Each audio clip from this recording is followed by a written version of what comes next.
Praise the lord. વિશેષ અધિકાર સાથે વિશેષ જવાબદારી આવે છે. ઈશ્વર દરેક વ્યક્તિને સમાન પ્રમાણમાં જ્ઞાન, તક, પ્રકાશ અને જવાબદારીઓ આપતા નથી, પરંતુ જેને ઈશ્વરે વધુ જ્ઞાન, વધુ સત્ય અને વધુ આત્મિક આશીર્વાદો અને વધુ સેવા કરવાની તક આપી છે, તેની પાસેથી ઈશ્વર વધુ વિશ્વાસુપણાની અપેક્ષા રાખે છે. વિશેષ અધિકાર ક્યારેક ગર્વનું કે અભિમાનનું કારણ નથી.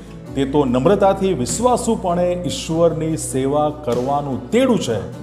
ઈશ્વરે આપણને આપેલા સમય, સંપત્તિ, પ્રતિભા અને આત્મિક દાનનો ઈશ્વરના મહિમાને માટે તેમનો આપણે ઉપયોગ કરવો જોઈએ, એ આપણી ફરજ છે. લુક 12:48 જણાવે છે, જે કોઈને ઘણું આપેલું છે તેની પાસેથી ઘણું માંગવામાં આવશે. પ્રશ્ન એ નથી કે મને કેટલું મળ્યું છે, પ્રશ્ન એ છે કે ઈશ્વરે જે સોંપ્યું છે તેમાં હું કેટલો વિશ્વાસુ છું. God bless you.